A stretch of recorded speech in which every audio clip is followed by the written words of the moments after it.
Assalamualaikum warahmatullahi wabarakatuh. Innal hamdalillah nahmaduhu wa nasta'inuhu wa nastaghfiruh wa na'udzu billahi min syururi anfusina wa min sayyiati a'malina.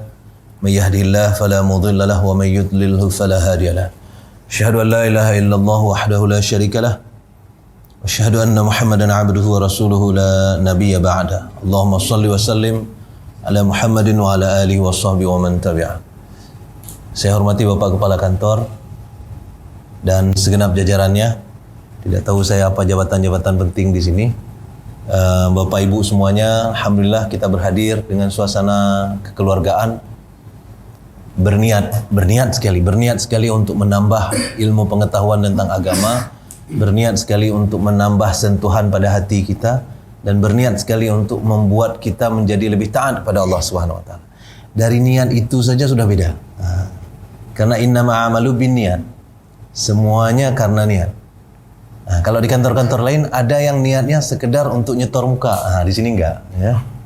Di sini kan enggak kan? Nah, di kantor-kantor lain ada tuh, Hana Mangat, Pak Kepala Nah. Jadi alhamdulillah dari niat itu akan menjadi berbeda. Dalam agama kita bahkan sholat pun bisa memasukkan kita ke neraka kalau niatnya beda. Ya, wailul lil musallin. Neraka wail untuk orang-orang yang sholat. Kenapa? Karena mereka allazina hum an sholatihim sahun. Mereka lalai dalam sholatnya. Arti lalai dengan niatnya, lalai dengan motivasi sholatnya. Motivasi mereka bahkan yura'un. Mereka mempertontonkan kepada orang lain. Karena itu sidang jamaah yang dirahmati Allah Subhanahu wa taala, setiap amalan yang kita lakukan kita benarkan niatnya. Ya, niat ikut kajian, niat bekerja, kalau seandainya semuanya diniatkan untuk Allah Subhanahu wa taala, maka kita lebih dari sekedar dapat gaji, dapat jabatan dan sebagainya, tapi kita juga mendapatkan imbalan dari Allah dan ridha dari Allah Subhanahu wa taala.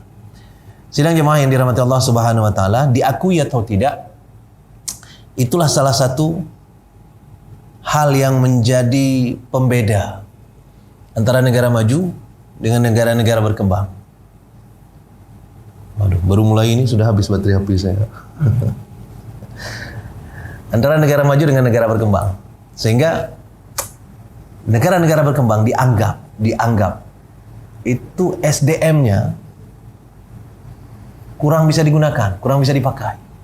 Ya. Boleh. Salah satu yang menjadi persoalan adalah barangkali juga niat kita untuk bekerja itu apa sebenarnya. Sebagian besar orang di Indonesia atau di tempat kita mungkin ini semuanya terhubung dengan pendapatan yang mereka ingin dapatkan. Sidang jamaah yang dirahmati Allah, di tempat kita barangkali orientasinya itu adalah hal-hal yang bersifat materi. Dan itu adalah niat yang kita sebutkan tadi. Di tempat lain sebenarnya materi itu juga ada.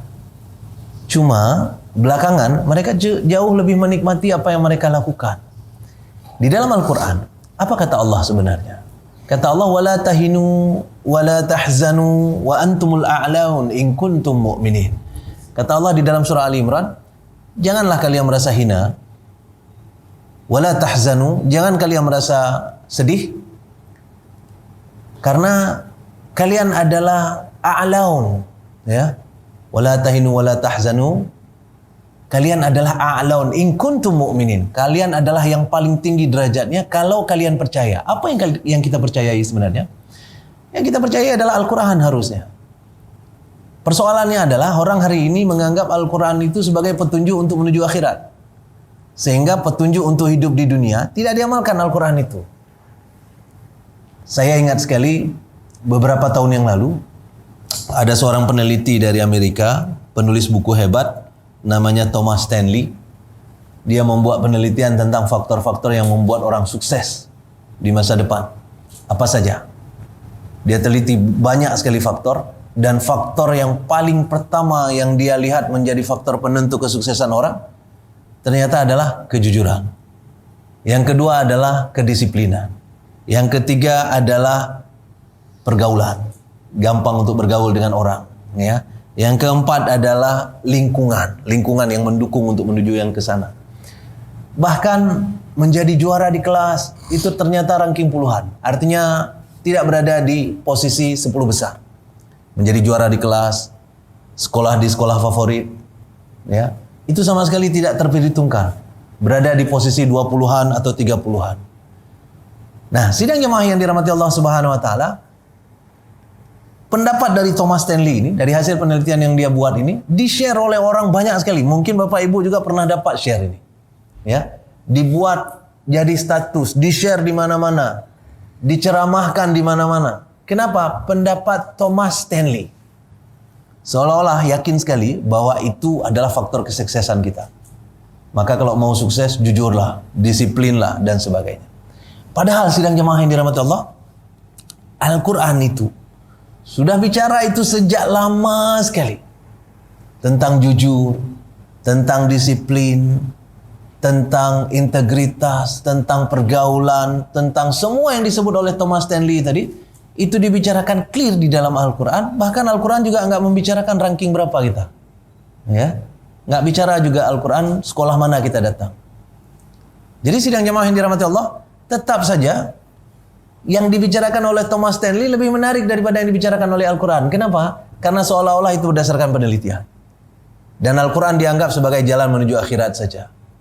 Sehingga kesuksesan dunia tidak dianggap punya sumber dari Al-Quran. Apa contoh paling sederhana sidang jamaah yang dirahmati Allah? Kita ambil salah satu topik saja. Karena waktu nggak cukup, 20 menit. Ya. Kita ambil satu topik saja, masalah disiplin saja. Masalah disiplin. Kalau kita lihat Kamus Bahasa Indonesia, ini saya sengaja tadi mencatat Kamus Bahasa Indonesia, apa kata disiplin di Kamus Bahasa Indonesia. Ternyata di Kamus Bahasa Indonesia, arti disiplin itu adalah, Kamus Besar Bahasa Indonesia, artinya adalah ketaatan atau kepatuhan pada peraturan atau tata tertib dan sebagainya. Itu disiplin ternyata. Kalau hari ini kita menganggap disiplin itu kan cuma waktu. Waktu itu hanya secuil dari bagian disiplin. Dan di dalam Al-Quran, yang kita anggap secuil itu tadi, menjadi titik tolak dari semua disiplin lain. Sukses dalam Al-Quran selalu digandingkan dengan sholat. Boleh cek.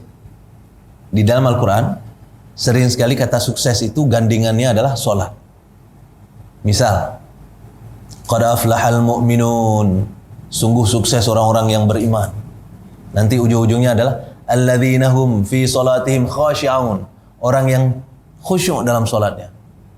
Di tempat yang lain, fa idza qudiyatis shalah fantashiru fil ard, kalau kalian sudah melaksanakan salat, silakan bertebaran di muka bumi.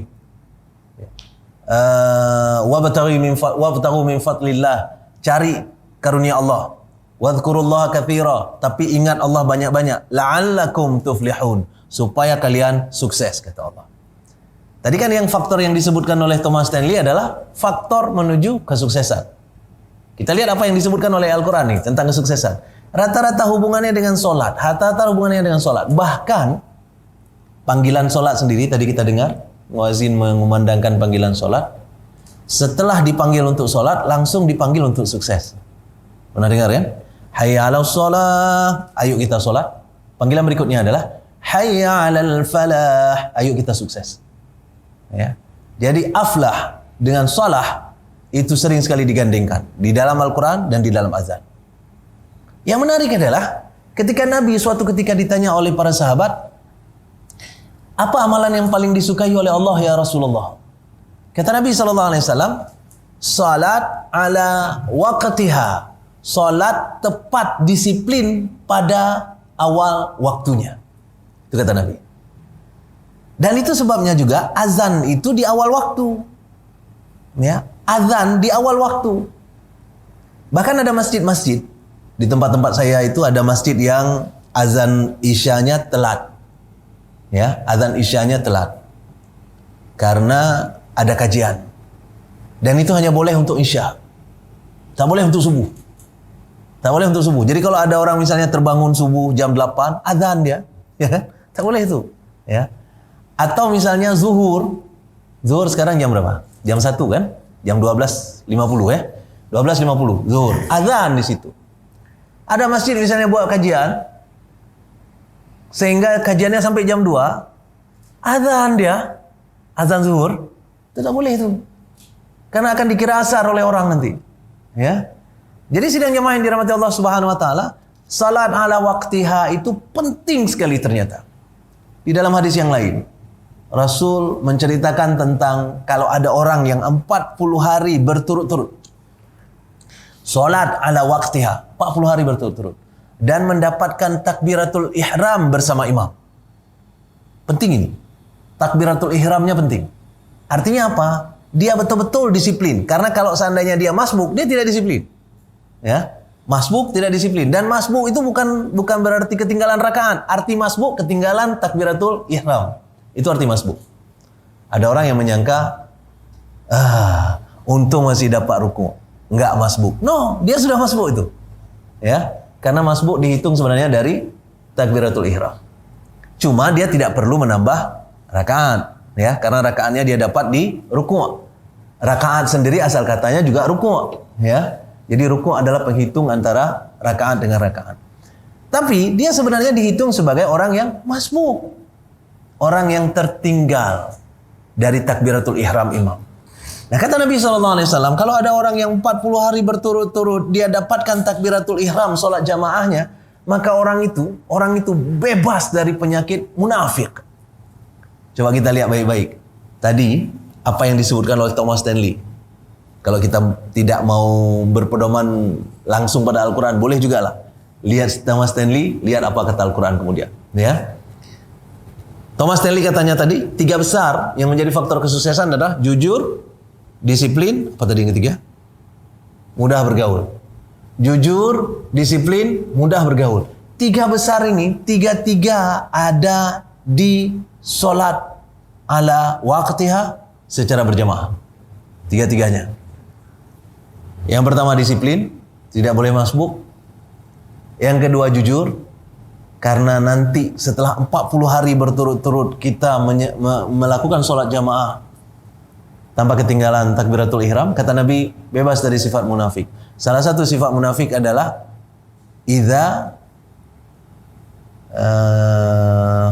gimana bunyi hadisnya? Munafiqus salasa idza haddatsa kadzdzaba. Kalau dia bicara bohong. Ya. Jujurnya berarti kebalikan dari bohong.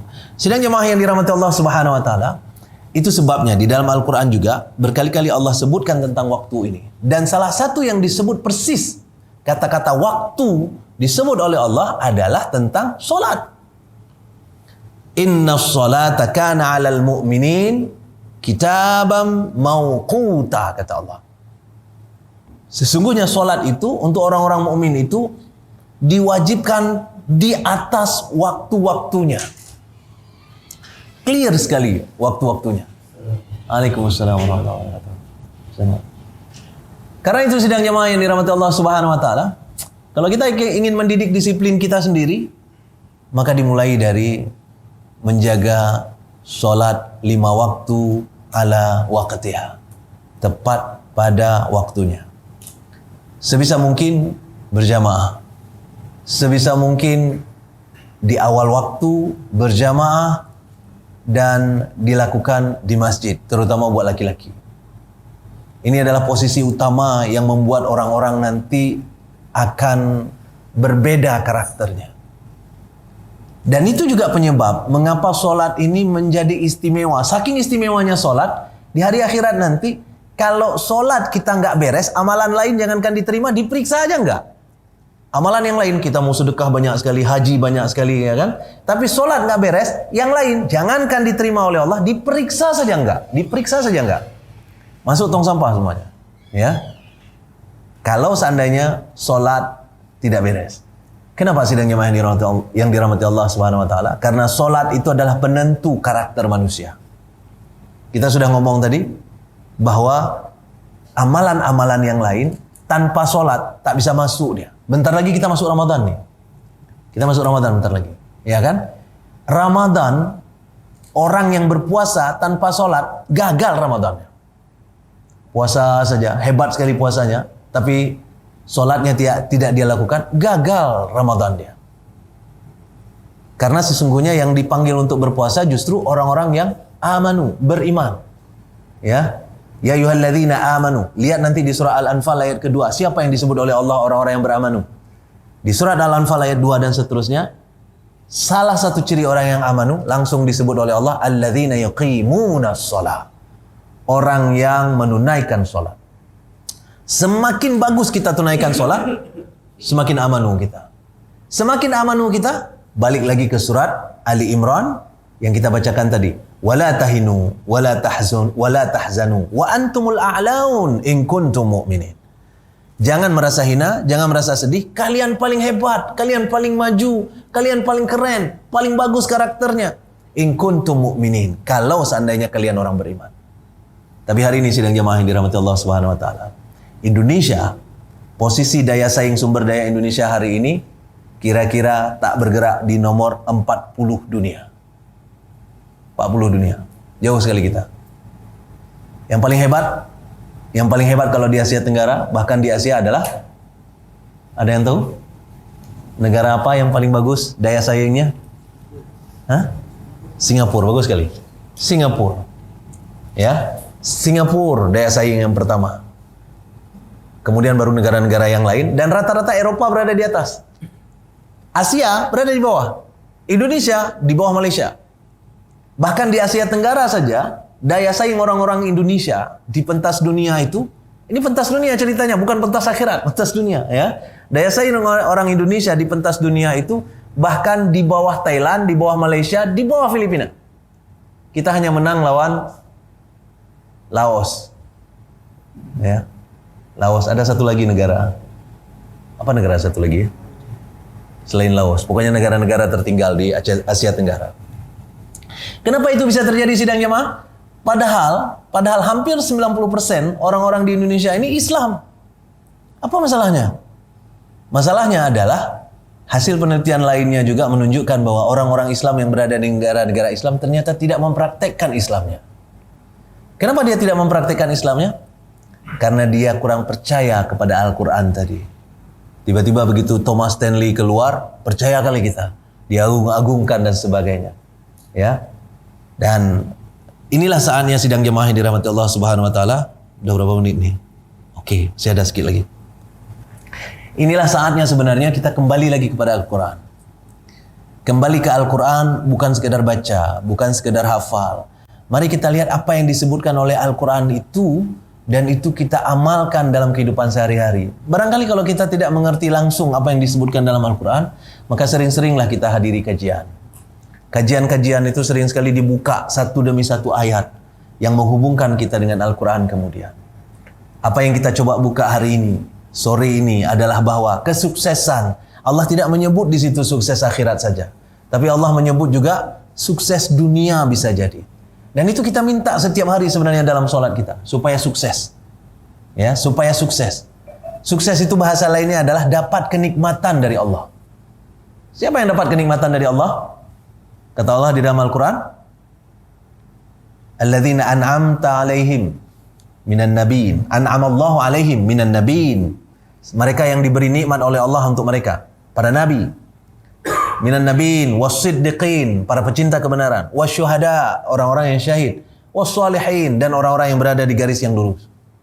Itu adalah orang-orang yang diberi nikmat oleh Allah Subhanahu wa taala kepada mereka.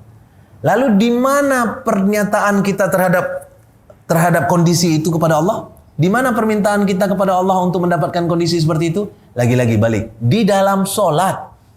Apa yang kita ucapkan di dalam solat? Satu-satunya doa yang wajib dibaca di dalam solat adalah apa surat Al-Quran yang paling wajib dibaca dalam solat? Al-Fatihah. Apa doa yang terkandung di dalam Al-Fatihah? Ihdinas siratal mustaqim. Al-Fatihah itu cuma punya satu doa saja, yang lain pujian semua. Ya, Alhamdulillahirabbil alamin. Dimulai bismillah. Bismillahirrahmanirrahim. Doa. Apa namanya? Pujian. Alhamdulillahirabbil alamin. Pujian. Ar-Rahmanirrahim. Ulang lagi. Pujian. Maliki yaumiddin. Pujian. Iyyaka na'budu wa iyyaka nasta'in. Pengakuan. Oke? Iyyaka na'budu wa iyyaka nasta'in. Kepadamu ya Allah kami menyembah dan kepadamu kami mohon pertolongan. Ihdinas siratal mustaqim. Permintaan. Ya Allah kasih tahu kami jalan menuju sukses. Jalannya ya Allah yang siratal mustaqim. Apa makna siratal mustaqim? Yang enggak banyak belok-belok ya Allah. Enggak banyak belok-belok, enggak banyak lubang-lubang, tapi siratal mustaqim. Jalan lurus sehingga sekali kami gas, kami bisa taruh batu bata di situ ya Allah. Nah, ya. Taruh batu bata, kami ikat tali, kami bisa tidur-tidur. Kenapa? Jalannya lurus. Ya, itulah dia siratal mustaqim. Jalan mudah maknanya. Kita keluarkan lagi pernyataan. Siratal ladzina an'amta alaihim. Yaitu jalan lurus seperti yang engkau telah kasih kepada orang-orang sebelum kami. Ya. Sebelum kami. Siapa? Dijelaskan di dalam surah An-Nisa ayat 69. Alladzina an'amallahu alaihim. Siapa mereka yang diberi nikmat oleh Allah kepada mereka? Minan nabiyyin, para nabi, wasiddiqin, para siddiqin, wasyuhada, para syahid, wassalihin, dan orang berada di jalan lurus. Makanya sidang jemaah yang dirahmati Allah Subhanahu wa taala, para nabi itu berada di garis yang lurus dan diberi nikmat oleh Allah kepada mereka, dan nikmat itu percayalah bukan kaya. Nikmat itu bukan jabatan, tapi nikmat itu ada di perasaan. Karena itu dulu ada lagu bahagia itu sederhana, ya kan? Bahagia itu sederhana. Kenapa? Sesederhana perasaan kita. Ada orang yang perasaannya rumit, maka rumitlah dia dapat bahagia. Orang-orang miskin, orang-orang yang tidak punya makan sudah berhari-hari, maka dengan sebungkus nasi dikasih oleh orang, bahagia luar biasa dia. Ya. Coba bayangkan orang kaya raya, tiba-tiba ada undian, dia dapat 1 Avanza. Apakah dia senang? Tak. Dia tak cukup untuk membuat dia senang Avanza itu. Kenapa? Karena dia punya Mercy di rumahnya. Ya. Jadi ternyata bahagia itu justru kalau kita sederhana.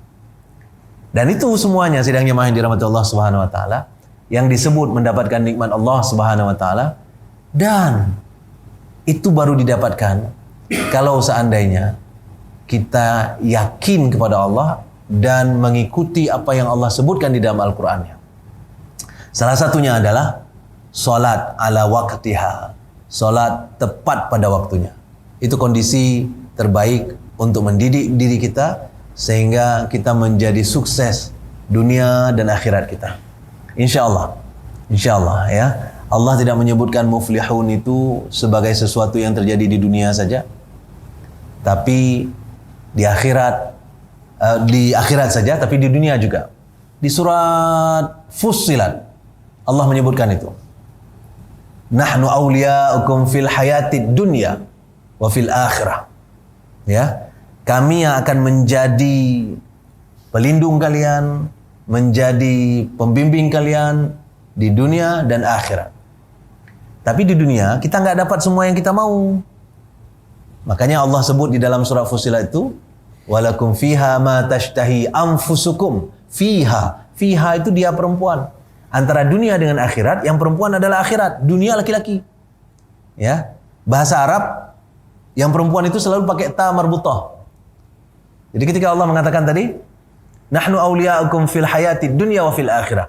Kami akan menjadi aulia kalian, pembimbing kalian, pemimpin kalian di dunia dan di akhirat, kata Allah.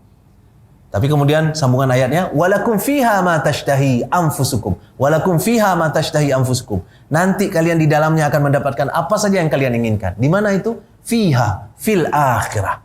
Dunia tidak. Dunia tidak semua yang kita inginkan kita dapat. Kenapa? Karena keinginan kita belum terdidik untuk mendapatkan yang baik-baik.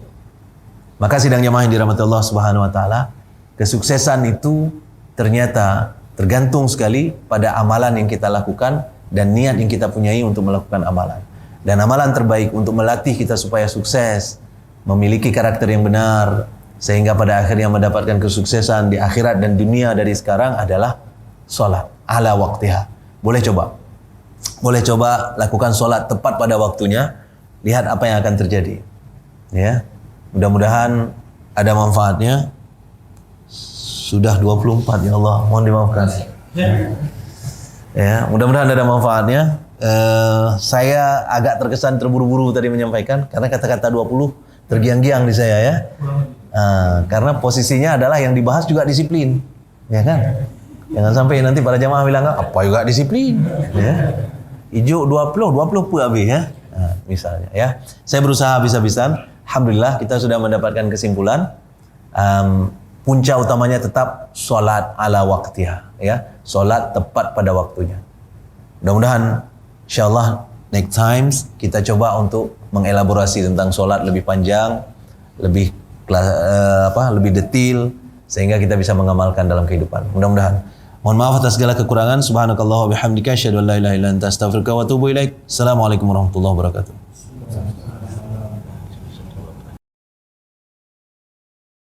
Bagaimana kiat-kiat Ustaz kan ketika memang kadang-kadang memang kita rajin sholat ke masjid.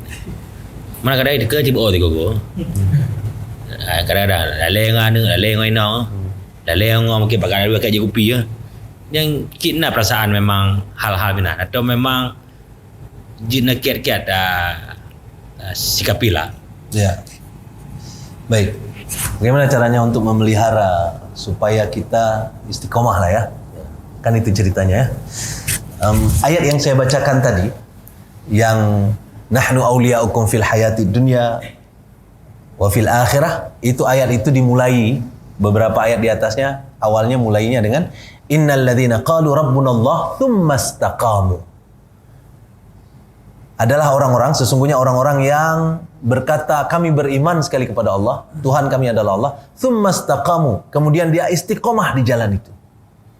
Baru kemudian tatanazzalu alaihimul malaika ya alla takhafu wa la tahzanu, panjang, baru nanti nahnu awliya'ukum fil hayati dunya wa fil akhirah. Jadi kunci utamanya memang istiqamah yang di atas tadi. Semakin kita istiqamah, maka semakin sukses hidup kita. Semakin istiqamah, semakin sukses hidup kita. Saya membaca banyak artikel motivasi yang ditulis oleh bukan orang Islam tentang the power of focus. The power of focus. Jadi dia fokus sekali untuk melakukan sesuatu, dia tidak peduli ada apa atau siapa yang menghalangi atau dia berhasil atau tidak, dia tetap fokus di situ. Dan apa yang terjadi? Dia dapatkan itu. Bahkan sesuatu yang tidak mungkin sekalipun. Ini secara dunia. Kenapa? Karena yang bicara ini bukan orang Islam. Salah satu yang diceritakan adalah cerita tentang siapa namanya itu?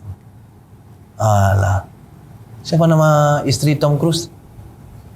Bukan. Itu lama kali Pak. Setelah itu kan Tom Cruise ada beberapa Pak, ya.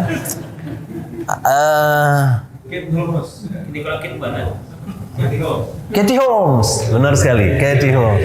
Masya Allah, nggak nyangka gue ya. Katie Holmes.